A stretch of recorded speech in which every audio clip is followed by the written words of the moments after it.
So talk really well.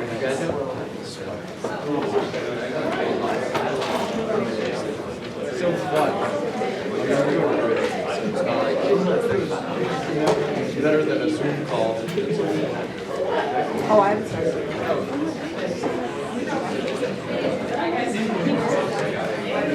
I did better on the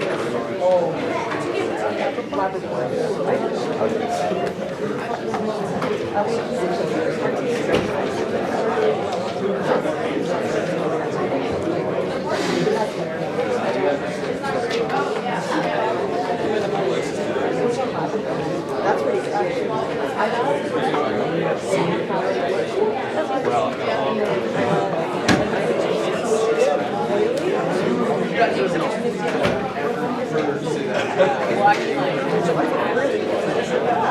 yeah, I love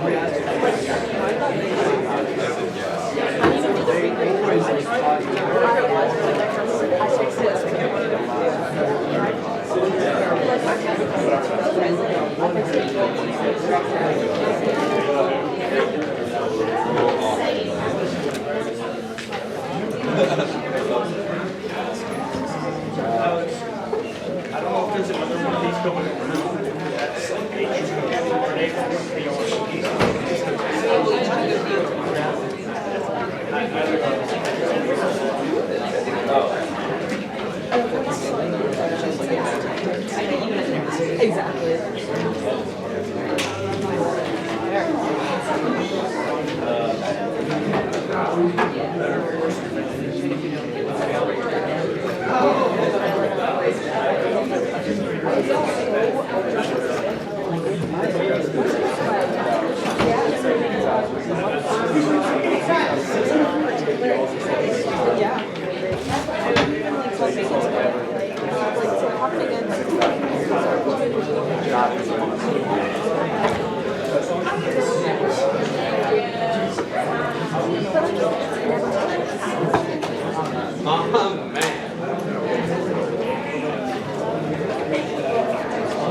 Hello, we're going to get started in 1 minute.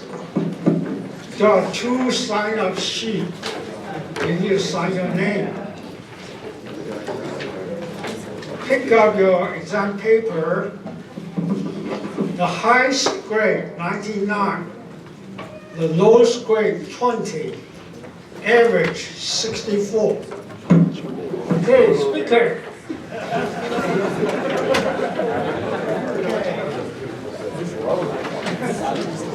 Okay, let's roll.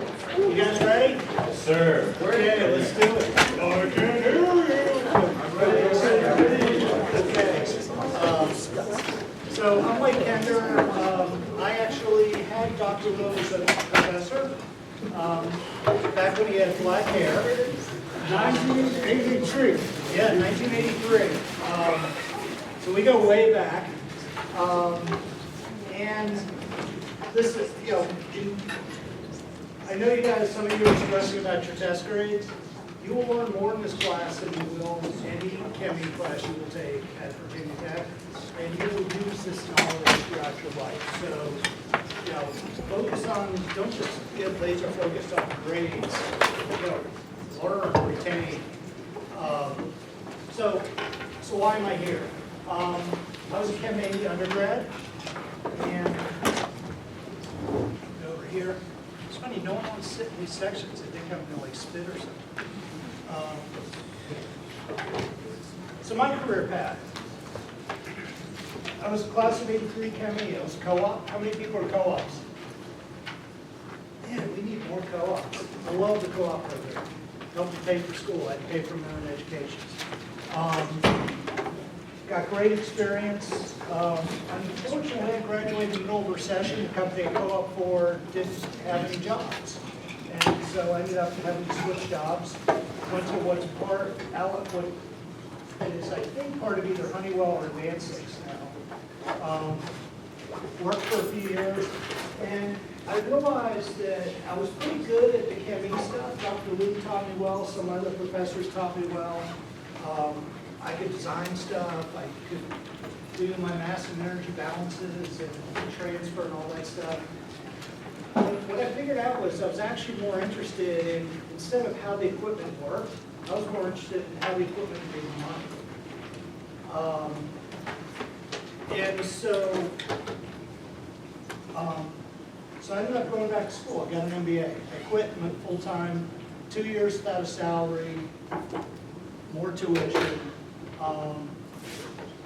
And the fun thing was my summer internship was at the corporate headquarters of the company I worked for 2 years. All of a sudden I was analyzing projects from my old engineering group. I was like, oh, well, that's how they make decisions. So it actually was a really cool experience. I got to see the other side. Afterward, while I was in business school, a friend of mine said, actually a couple of friends, I was asking them, what are you doing after school? And said, oh, we want to go to New York, we want to work on Wall Street. I was like, what's that about? And I just started going to company presentations, and I realized, you know what, if I'm going to do it, I may as well try it. Ended up doing it, and 21 years later, I was still in New York. I was an investment banker, I analyzed junk bonds, I worked on a trading desk. I had a really fun career in New York. I also worked way longer hours than most of you will work. When I was an investment banker, I was working 90-hour weeks. By the end of my career, I'd eased down to about 70. Sounds glamorous, but I put in basically a full career's worth of hours by the time I was in my late 40s. My wife and I, our dream was to retire by 50. She was in finance as well. We both worked like crazy, lived cheaply, saved our money, and we did it. What's the one thing nobody tells you about retirement? What do you do after? Yeah, what do you do after? I got bored out of my mind. It's like you can play golf for like 21 days in a row, but then, okay, now what? I can go drink beer at 11 a.m. Yeah, it's not a good idea. After a while, you kind of get bored. It's like, what am I going to do?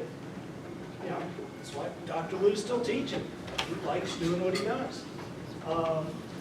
For me, I had really enjoyed helping Virginia Tech students get jobs in finance in New York, and they were nice enough to offer me a job teaching in the finance department down here. So I've been at Tech since 2009. So a bit of a roundabout path, but the reason I'm here is I was you guys.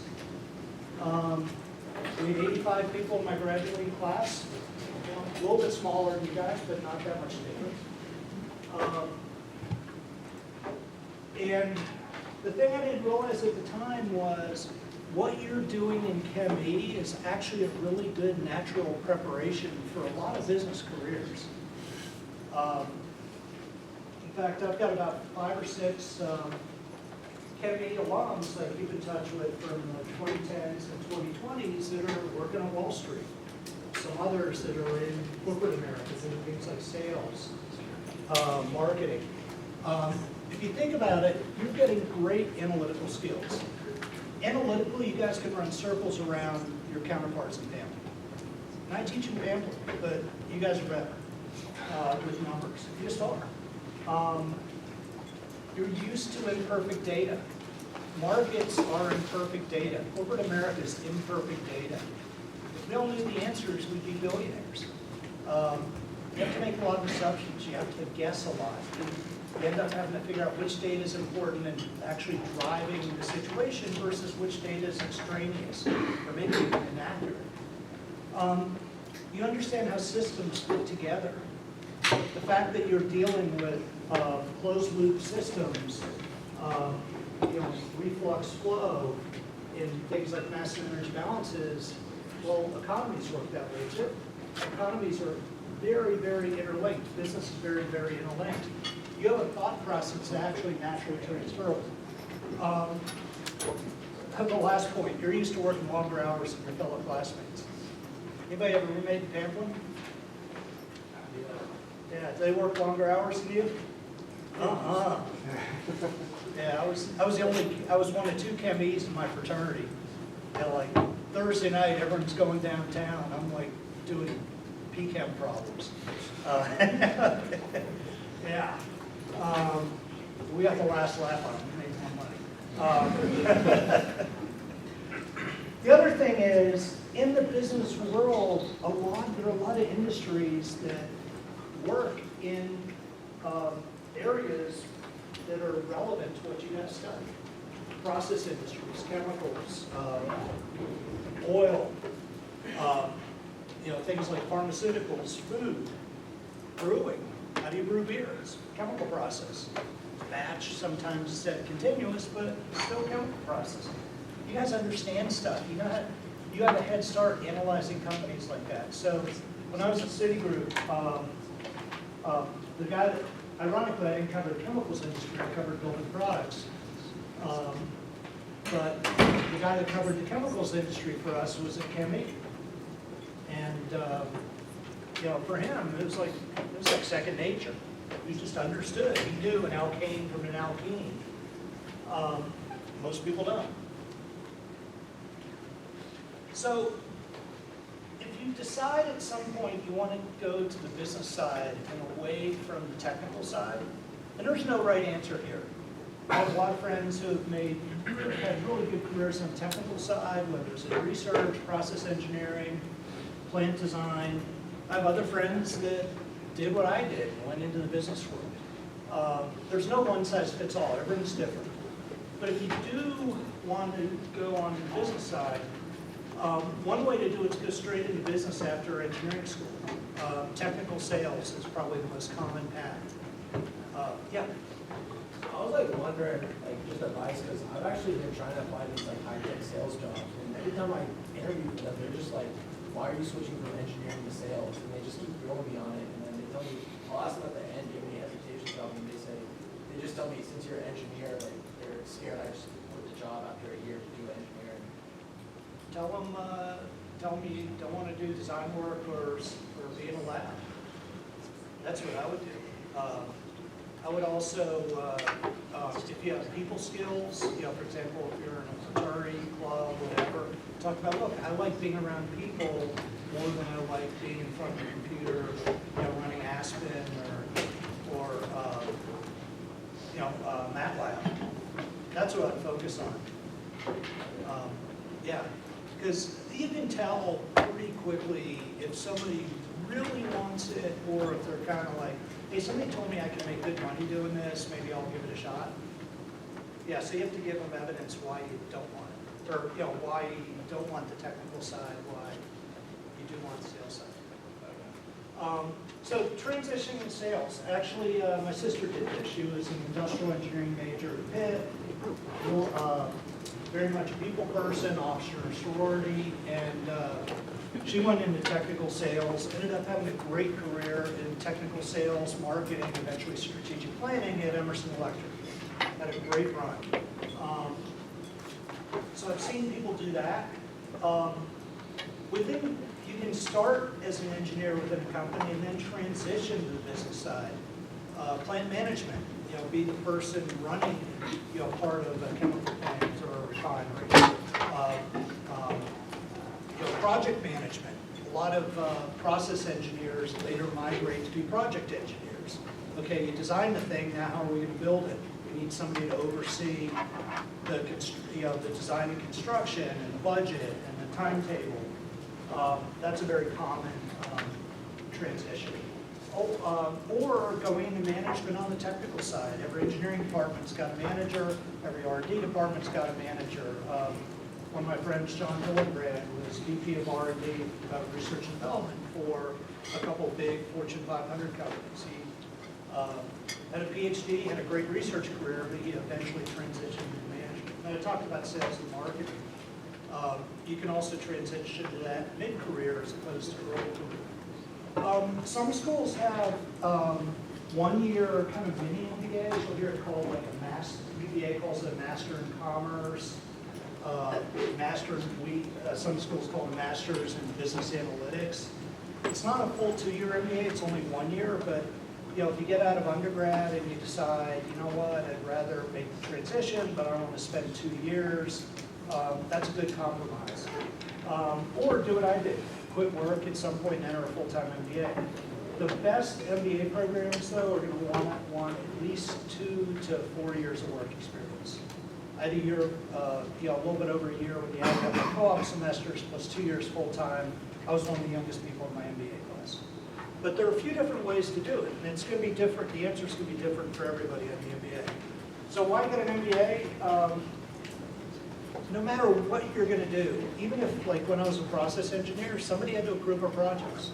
We had to understand, and this is why you're taking this class. You have to understand not only how the process works, how to design the equipment, you have to figure out what's it cost. Are we getting a good return on our investment? We're not going to spend $10 million if it's only going to make $10,000. You're going to want a good return on investment. Now, the exception to that would be if it's like pollution control equipment where you don't have a choice, but for the most part, you got to understand like how money is made. And this is advice I give to anybody in this room. When you go to work at your employer, get an understanding of how the business unit you're working in makes money. What are the revenues? What are their costs? What drives those? And also, how does your role fit into how the place makes money?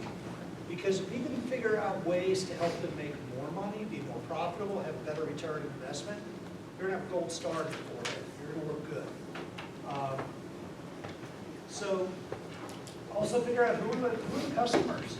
Who's buying this stuff? How's it marketed? How are decisions made? Anytime you get in a company, ask those questions. The MBA teaches you a lot of that stuff that you may not get on your job.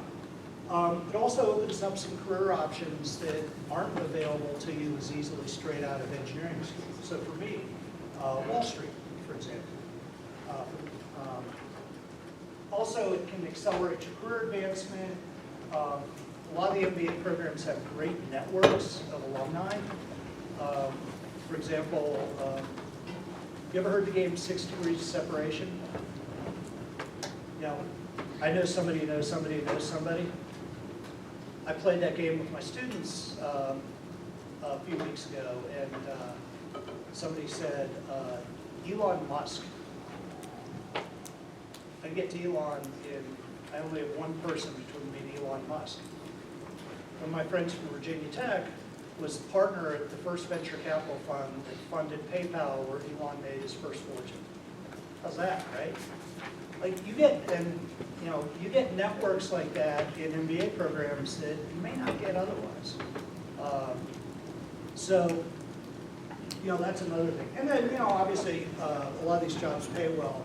Don't do it just for the money. Money is great, but at the end of the day, you can't hate what you're doing every day, because that's just going to eat you up. Fortunately, I've never had a job I hated. Well, actually, I did. I washed pots and pans in the dining room. That sucked. I was a dorm already. There were some days that one wasn't so much fun either. Never underestimate the ability of a 18-year-old college male to do the dumbest things possible. Oh, let's play football in the hall. What good break. Yeah. Did you guys hear about the Slusher flood? Actually, it's happened twice. Once, 2 guys were throwing a lacrosse ball and they sheared off a sprinkler head. And the other time, the guy got mad because, I don't know, he got a bad test score, his girlfriend broke up with him or whatever. He just like punched the ceiling and he hit right into a PVC pipe. Next thing you know, like the water's spraying everywhere. And of course, both of them happened on an upper floor, so they just flooded the community. So, if you do get an MBA, some typical paths, some of these are similar to what I talked about before. Management, production management. A good engineer with an MBA is a logical person to run a chemical plant or an oil refinery. My sister went into industrial marketing. Her thing was B2B marketing. She ended up being in charge of marketing flow control equipment to pipelines for Emerson. And she knew how to think like an engineer. Human resources, not really. criminal record that are sales. I talked about that before. This is the one, the field that opens up more, consulting. Now, obviously, if you're an electrical engineer, computer engineer, IT consulting is hot right now, especially anything related to AI. Everyone's trying to figure out what to do. For you guys, management consulting, consulting with companies on, how to make their business more efficient. Should they, expand a product line? Should they get out of a business? Honeywell, my old employer, went through this. They've done a bunch of divestitures to try to increase their return on investments. So there are a lot of really good consulting firms that hire primarily MBAs. Bain Consulting, Boston Consulting Group, McKinsey. Those are really hard to get into right out of undergrad, but they'll go up to UVA's business school and probably hire 10 people this year, each one. And then my career path, finance. So corporate finance within a company. That's what I did for my summer internship. Every company needs money. Every bank lends money to companies. A lot of their companies are related to what you guys do, process industries. Wall Street, doing deals for companies, industrial companies, trading stocks and bonds of industrial companies, making recommendations and analyzing, make recommendations on industrial stocks and bonds. All that stuff, if you have industry knowledge and expertise, you have a massive advantage. And then, some people, and then another one, and same thing with investment management, people investing in this stuff, the mutual funds, the pension funds, the hedge funds. Venture capital, biotech startups, there are a lot of startups right now using AI for drug discovery, for example. There are startups trying to improve things like catalysis, filtration, nanotech. Not exactly what you guys do, but close enough that you still have a competitive advantage. You can talk the talk. And then, there's some other stuff like real estate, sales, which I talked about. Real estate, once you make your money, buy stuff, make money on rent. So full-time or part-time MBA, I did the full-time route. Some people did the part-time route. It really depends on a couple factors. So the full-time MBA, you're out in 2 years. Or if you do one of the one-year MBA lights, you're out in 1 year. I've had students do that at like Vanderbilt,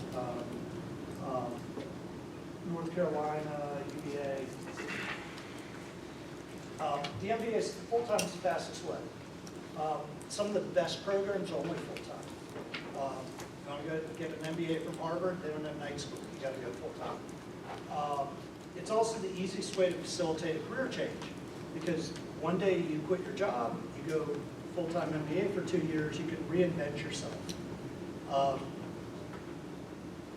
They also have great alumni networks. Why would you do a part-time MBA? Cost. A lot of employers will pay for a part-time MBA. But if they're going to pay for it, they're going to want you to stay there for a certain number of years. I had a couple classmates who got their MBAs paid for by General Motors, and they had to stay at GM for, I think it was 4 years after the MBA. So it is going to be a constraint on your career. But within GM, they moved up much faster than they would have without it. Part-time MBA, you can do it without having to quit work. You don't have to move. You keep earning money, especially if you have student loans. For a family, obviously, that could help. Problems with full-time MBA, expensive. It's really hard to get a good return on investment. To give you a sense for cost right now, a good full-time MBA tuition is going to be at least 70 grand. You're going to be about 2 years of Chemie salary. That's another, 150 to 200. if not more. So all in, we're looking at, 300,000 plus. Now, when does that make sense? If you can increase your annual earnings by at least 50 grand, all of a sudden 50 divided by 400 is, not a bad return on investment. Not fantastic, it's 12%, but most of us take 12% investment over the rest of our life. Yeah. I'm just wondering with the part-time MBA, how do they even,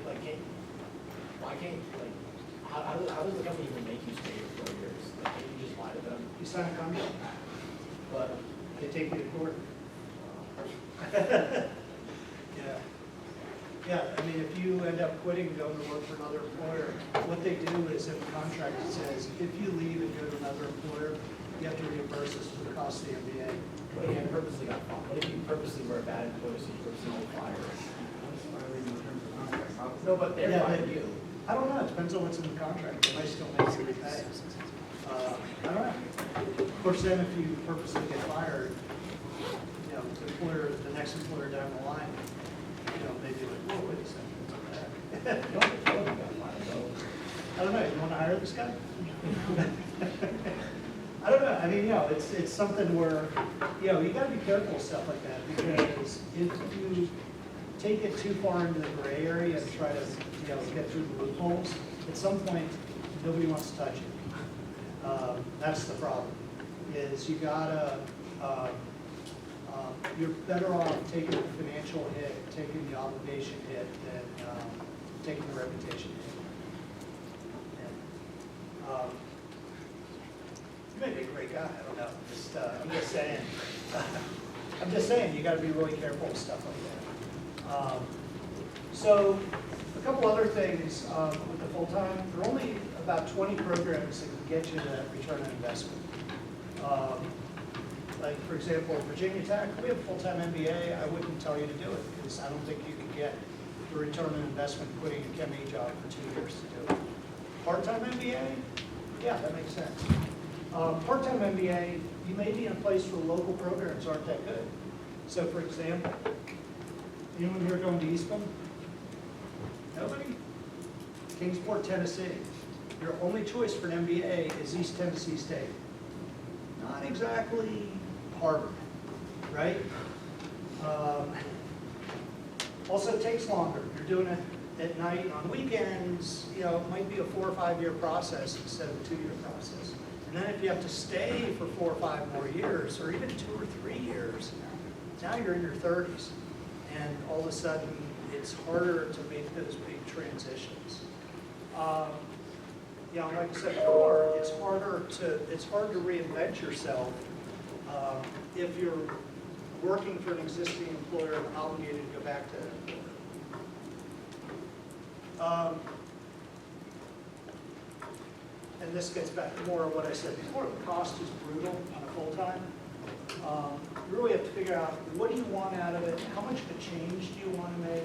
Can you get into a good enough school to get the return on investment to make sense? And whatever job you go into, are you willing, if you're really going for the big money, you want to go to Wall Street, you want to go to a top consulting firm, you're not working 40 hours, you're working probably 70 plus. Are you willing to do that? Some people are, some people aren't.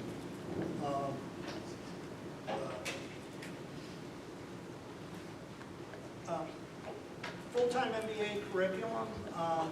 Generally, your first year in most business schools, everybody takes a general set of business courses just to get everybody on the same page. And then the second year is when you specialize. Kind of like what you guys do with engineering, where everyone takes the same first year and then you get more specialized as you go in. What course do you think every engineer aces in the first year? Quantitative analysis, right? That's like, not quite as easy as concussion perspectives. Anybody take that one? Yeah. Yeah. How many people took concussion perspectives? Man, you guys didn't get in on this gravy train? Oh, okay. Yeah, how many people took design appreciation? Okay, good. At least, yeah. No, those two, and what's the other one? Helmet design. Life in a built environment. Oh, life in the built environment. That's a good one too. Yeah. Music appreciation. Yeah. Yeah. One year there was a big scandal because whoever was teaching music appreciation, apparently they'd used the same final exam for 10 years in a row. Every fraternity and sorority had it on file, and then they switched the final. They gave a new one, and like, of course, everyone just memorized the old final. And then they walked in, next thing you know, people were getting like C's and D's and music appreciation. This isn't fair. It's like, ha ha. So, yeah. I'm amazed that Virginia Tech lets the biomed department get away with concussion perspectives and helmet design. What a scam. Well, what it is your department gets money based on how many students you have taking your courses. Oh, so we'll give out automatic A's to 2,000 kids take our course every year. What a scam. Maybe Kemi should do that. No, I don't want Kemi to do that. Actually, we like it that your degree is hard because we know you've earned it when you got it. Any Virginia Tech ME that graduates, if somebody says, oh, this guy's got a Kemi degree from Tech, I'm like, cool, they earned it. That's what you want. It's like the Marines versus, intramural flag football, right?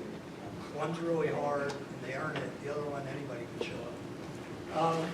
Okay, MBA programs. There is a very significant pecking order in full-time MBA programs. There is a top about 10 to 15, maybe you can stretch it out to 20, that'll give you the return on investment. Once you step outside that group, there might be one or two I missed. Actually, I forgot to put Vanderbilt on the list, but I forgot to put Georgetown on the list. But once you step outside that top 20, the starting salaries start dropping pretty sharply. The ones on this list, they're going to start somewhere around 160 to 150 to 180,000 per year. That's how people justify the investment. I talked about the one-year MBA light programs. Most people do this a year after graduation, do a 4-year engineering degree plus 1 year of these. If you want to pivot into a business career sooner rather than later. Other things to consider. Alumni network is absolutely critical. It's the most valuable, actually one of the most valuable things you get out of an MBA. And that's why full-time MBA, you're around these people for 2 years, you really get to know them. Part-time MBA, you're kind of seeing different people, you're only seeing them a couple hours a week. The coherence of the alumni group isn't as tight. I still have a group of my classmates from my MBA program I get together with every year. You have to look at where are they placing students. Some are very regional, some are national, some are global. Where do you want to live? Although the one thing I'd say about location, don't fixate on location for your first job. It's almost irrelevant. Your first job should be about what are you going to learn, what types of projects are you going to work on, what kind of training are they going to give you. If all 3 of those boxes get checked, it doesn't matter if the job is in North Dakota or Saskatchewan, take it. And then, what's the focus of the program? Is it full-time, part-time? What are they good at? Some schools are better at finance. So for like Northwestern, their focus is more on marketing versus University of Pennsylvania, predominantly finance. So you got to know what are they, what's their focus. Also, is the program case method or lecture? UVA and Harvard are case method schools. We have some lectures to like hear the basics, and then let's apply those in a bunch of business cases. Also, what level of math? You go to Carnegie Mellon, they're going to be giving you differential equations. UVA, because it's case method, I never had to do anything more than algebra. It's like, I already had enough math in Chem 8. You guys still take differential equations, right? Yeah. Okay, what about partials? Nope. Yeah, oh, okay. Yeah, we used to have to take a whole semester of it. And you're going soft on you guys. Linear algebra? Yes. Okay, good. Okay, we're not Tucson, shoots good. But yeah, different MBA programs are, some are more theoretical, some are more applied. You know, you have to look into that. Do you want a big program or a little program? Harvard Business School graduates 800 MBAs a year. Dartmouth, not too far away, graduates less than 200. My friends that went to Dartmouth all know, they know everybody in their class. So UVA, when I was there, was 250. Now I think it's 300, 350. I like that because you get to know everybody. How much work experience they require? You're going to have to take the GMAT. If you do, they're going to want at least 700 on the score. You're going to need references. You guys have a couple months here. If you're thinking about going to grad school, get to know your professors. Because every grad school, whether it's an MBA or PhD or whatever, they're going to want at least 1 or 2 references from reference letters from faculty. For the MBAs, they're also going to want a reference letter from an employer, somebody you worked with on the summer or on your full-time job. And you can also do deferred admission in a lot of these programs. I know some people that, I had a student that did that this past year. He's got deferred admission to University of Pennsylvania's MBA program. He's going to work for, he has to work for at least 2 years before he can use the MBA, but he can defer it to up to 5 years. If it turns out he's enjoying his job and getting good experience, he can defer the MBA. It's nice having that option in your back pocket. Apply for that your senior year. Other professional school options. Law school. Anybody want to go to law school? One, I like it. Patent law pays really well. Is that what you want to do? Yeah. Okay, good. Yeah, patent law plays pretty well. Mark Sullivan, one of my undergrad classmates, had a really nice career in patent law. Because again, you guys understand stuff that a regular, liberal arts, then law school person just doesn't understand. And there's a lot of technical law out there, patent law, environmental litigation, litigation over did something perform the way that the design engineering said it was supposed to perform or not? What was in the specs? Regulatory law. There are all kinds of regulations on these industries. So, and then med school. Anybody want to go to med school? Nobody. I couldn't tell if you went to put up your hand or you did that. I was going to put up my hand, but I'll play with my hair because I don't want to be the only one.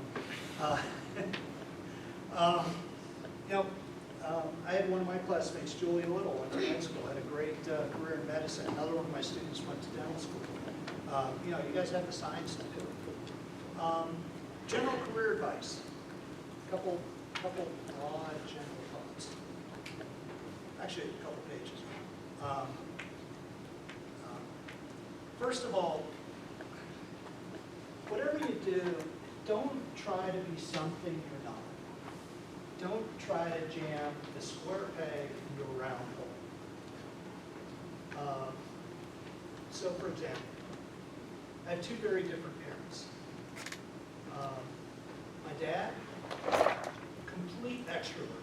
He could walk into a room with 30 people and within a half an hour he'll know 25 of their names, where they went to school, their hometown, what they do for fun, and he's probably invited at least 5 of them out for a drink afterwards. Complete extrovert. My mom, introverted artist. Well, they both ended up in jobs that fit their personality. My dad became a salesman. It's perfect for him. My mom's an artist. She always, she can work by herself.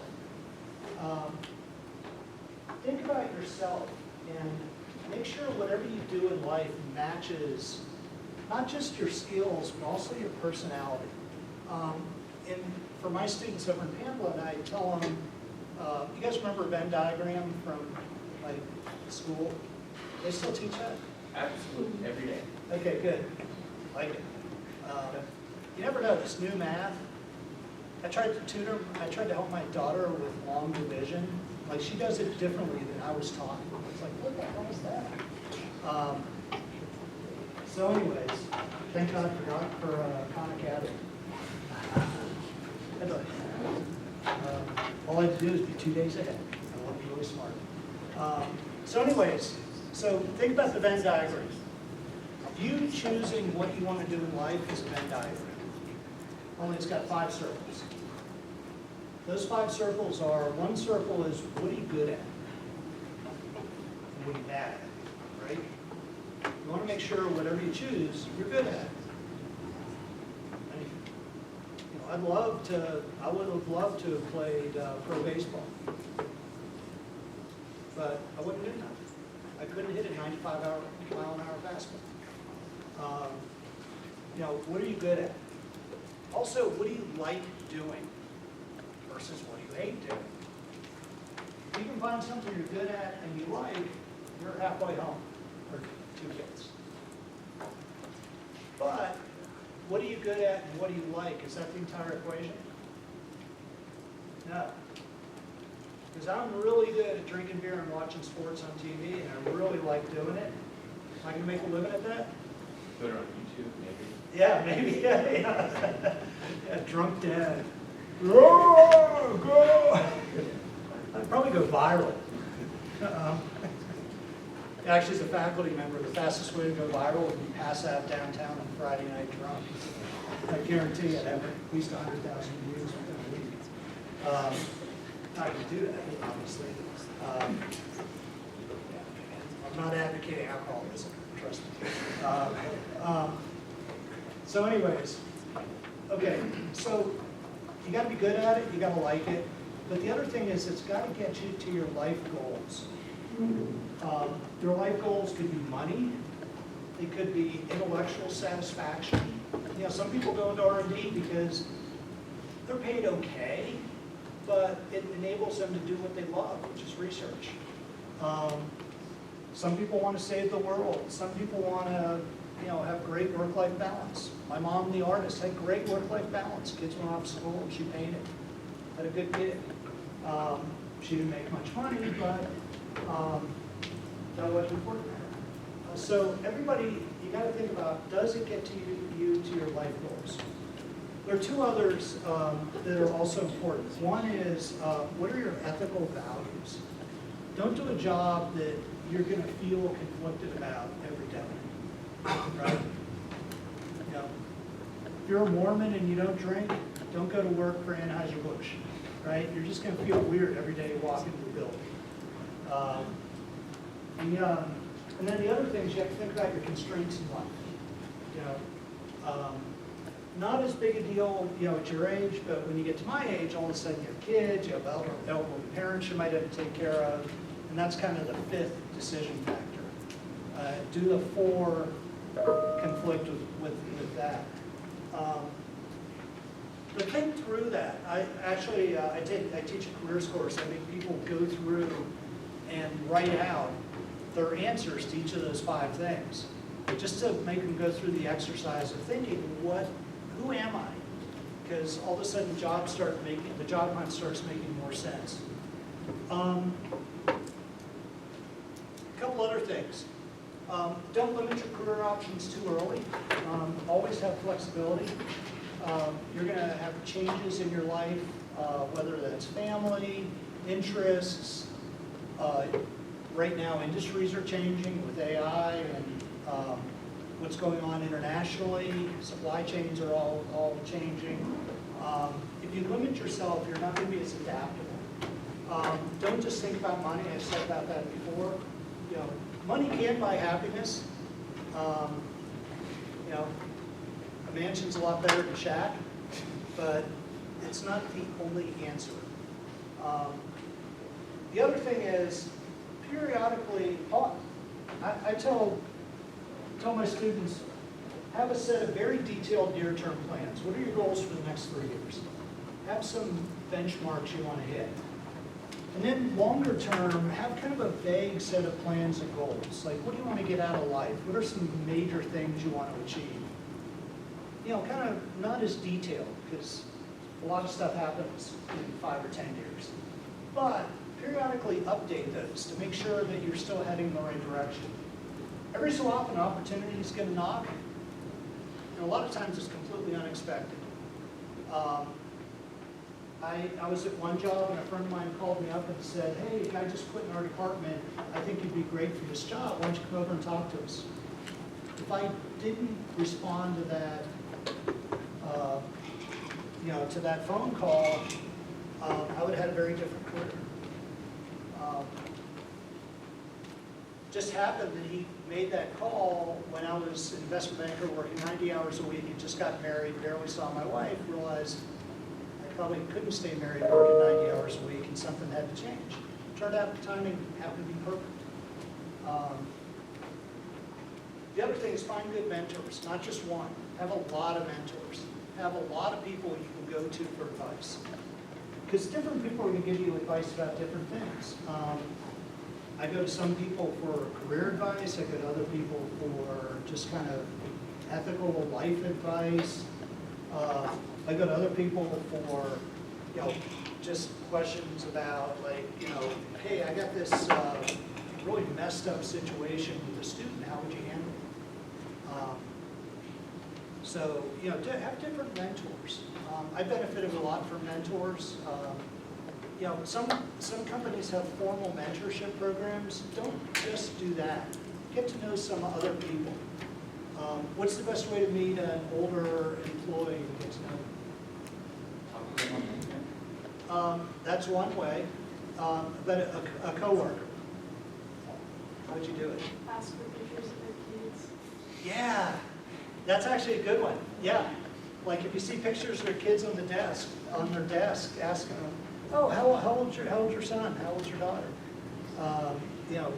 Do they play sports? What do they do for? What are their hobbies? People love to talk about their kids.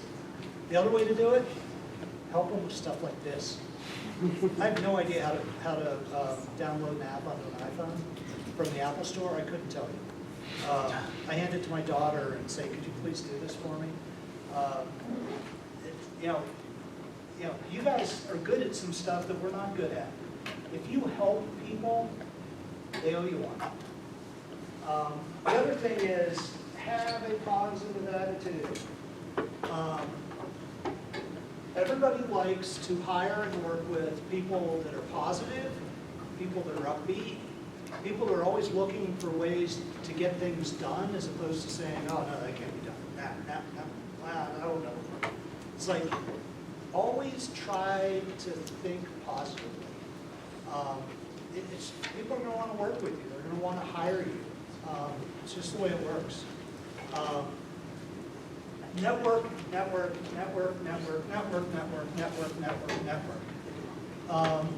It's not just what you know, it's who you know, right? The more people you know, the more opportunities come your way, as long as you've got a good reputation. And that gets down to the second point, never ever burn a bridge. Because the minute somebody decides they don't like you because you've done something negative to them, you're done with that person. And with other people they know, because they'll probably badmouth you. Yeah? What are some frameworks you have for helping to maintain relationships from networking? Yeah, so I'm a big user of LinkedIn. I go onto LinkedIn probably twice a day.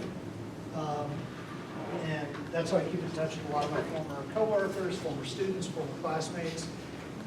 I go into the notifications tab on LinkedIn and click it, and it says, it'll tell you who got promoted, whose birthday is it, who changed jobs, who posted something.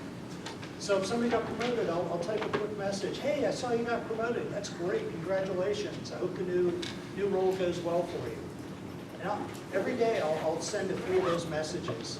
And that way people know that, you still remember. Also, I actually use this thing, and not by text. My wife and I, whenever we travel, let's say we're driving up to Pittsburgh, my hometown. Anybody from Pittsburgh? All right, God's country, world's greatest city. Anytime we drive to Pittsburgh, 6-hour drive through West Virginia. Not, beautiful scenery, but not a lot to do. my wife and I put a list together of like, who are like 20 people we haven't talked to in a while. And we'll just do phone calls the whole way up. So I try to talk to people on the phone, I do LinkedIn stuff. We send out about 200 Christmas cards a year. You know, just touch points. Because the thing is, those people you know at 23, 24 that are in low-level jobs, they might be president, CEO, division president, VP of sales, you know, at age 55, and you're gonna be like, man, I should get in touch with that person. Let's go for this. Who are you? What's that? Who are your mentors? What would you say? Who are my mentors? Early on, I had a couple of, I was lucky enough to work with two really senior engineers who really helped me out my first couple of years out of school. When I got into business, the guy that hired me was actually, he was a chemistry major at BMI, and he saw my resume and said, oh, you look like me. And he went out of his way to help me. And then I've kept in touch with former bosses that have helped me along the way. And then you know, there's some relatives that I just think have good judgment that I reach out to if I can get somebody outside the business. Do you mention anyone currently? Yeah, I probably, I keep in touch with probably, I don't know, 300 or 400 former students.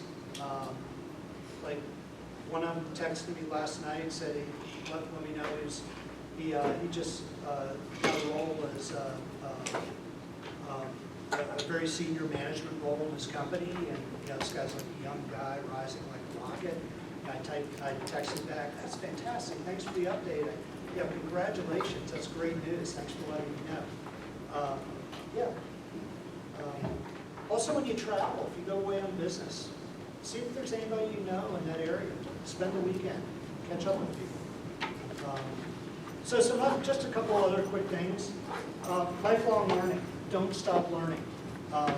Aspen didn't exist when I went to college, neither did MATLAB. The world changes. You know, 20 years from now, everything's going to look different. Keep learning. You know, I said before, reputation is critical. Knowledge, network, and reputation. Those are the three biggies. The other thing is do favors for people. I have a concept I call the favor bank. Right? You want to get money out of the bank, you have to put money in. Right? You want to get favors from people. It really helps if you've done them a favor previously. Do favors for people throughout the year. Even though you know 90% of them you'll never collect on, just do favors for a lot of people, because at some point, you know, you're going to need a favor. And if you ask them, they're more likely to say yes. Does that make sense?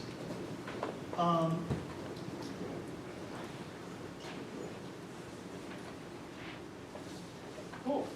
Good luck. Any other questions? We got 1 minute.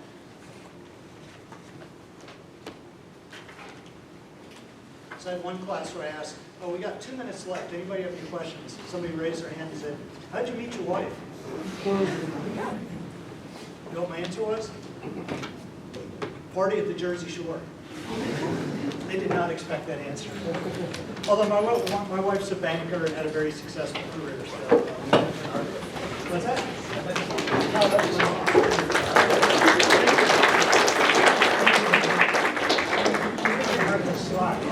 okay, I will. Okay, so